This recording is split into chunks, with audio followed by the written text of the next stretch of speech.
Boredom is an emotional state experienced when an individual is left without anything in particular to do, and not interested in their surroundings.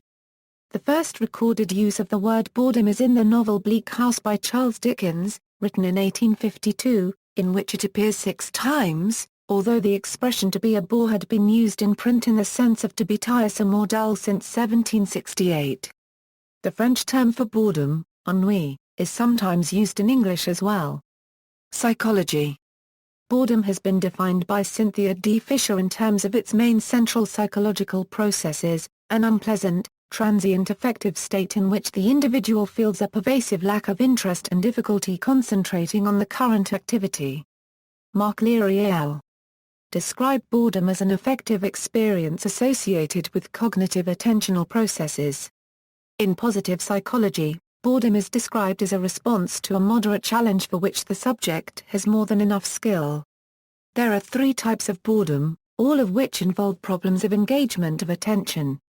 These include times when we are prevented from engaging in wanted activity, when we are forced to engage in unwanted activity, or when we are simply unable for no apparent reason to maintain engagement in any activity or spectacle. Boredom proneness is a tendency to experience boredom of all types. This is typically assessed by the boredom proneness scale. Recent research has found that boredom proneness is clearly and consistently associated with failures of attention. Boredom and its proneness are both theoretically and empirically linked to depression and similar symptoms. Nonetheless, boredom proneness has been found to be as strongly correlated with attentional lapses as with depression. Although boredom is often viewed as a trivial and mild irritant, proneness to boredom has been linked to a very diverse range of possible psychological, physical, educational, and social problems. Philosophy. Boredom is a condition characterized by perception of one's environment as dull, tedious, and lacking in stimulation.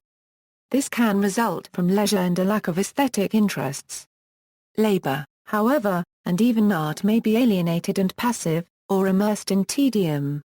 There is an inherent anxiety in boredom. People will expend considerable effort to prevent or remedy it, yet in many circumstances, it is accepted as suffering to be endured. Common passive ways to escape boredom are to sleep or to think creative thoughts. Typical active solutions consist in an intentional activity of some sort, often something new, as familiarity and repetition led to the tedious. Boredom also plays a role in existentialist thought.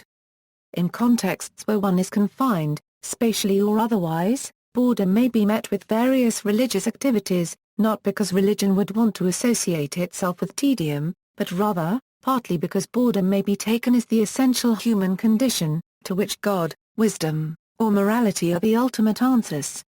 Boredom is in fact taken in this sense by virtually all existentialist philosophers as well as by Arthur Schopenhauer.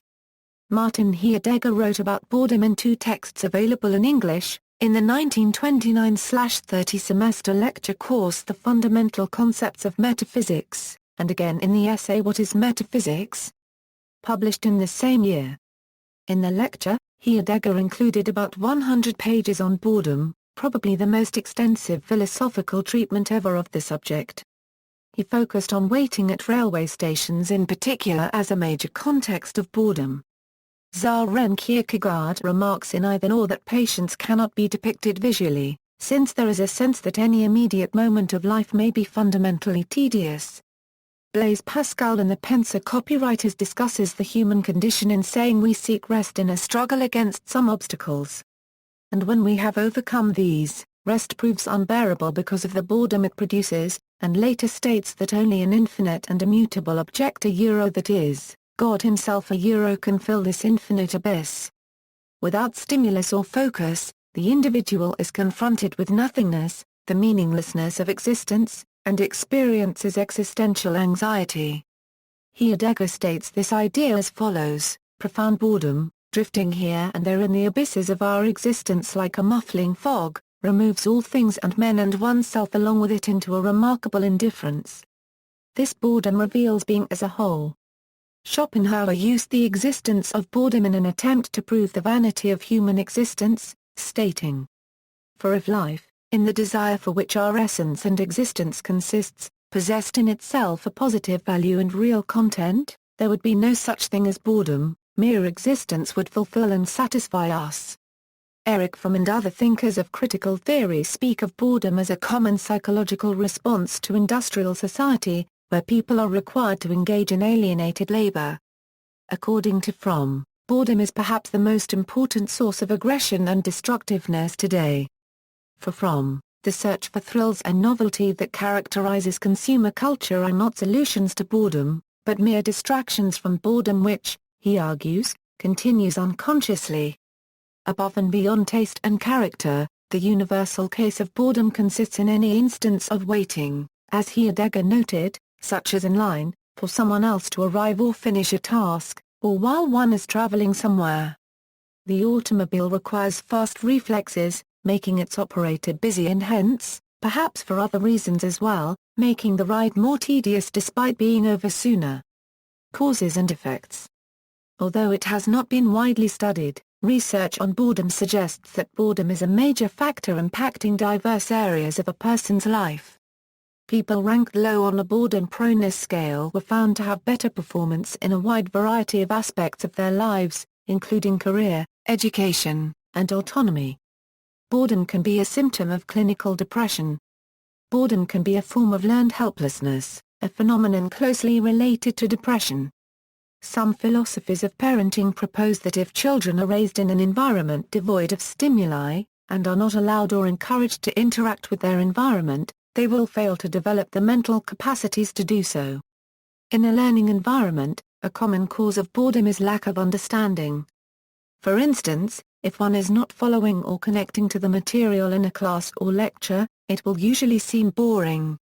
However, the opposite can also be true. Something that is too easily understood, simple or transparent, can also be boring. Boredom is often inversely related to learning, and in school it may be a sign that a student is not challenged enough, or too challenged. An activity that is predictable to the students is likely to bore them. A 1989 study indicated that an individual's impression of boredom may be influenced by the individual's degree of attention, as a higher acoustic level of distraction from the environment correlated with higher reportings of boredom. Boredom has been studied as being related to drug abuse among teens. Boredom has been proposed as a cause of pathological gambling behavior.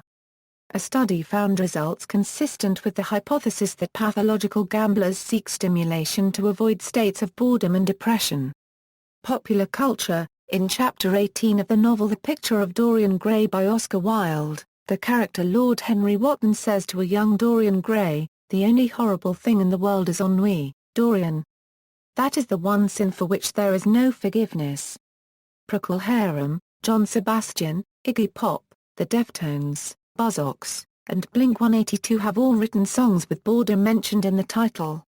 Other songs about boredom and activities people turn to when bored include Green Day's song Longview, System of a Down's Lonely Day, and Bloodhound Gang's Mope. Douglas Adams depicted a robot named Marvin the paranoid android whose boredom appeared to be the defining trait of his existence in The Hitchhiker's Guide to the Galaxy.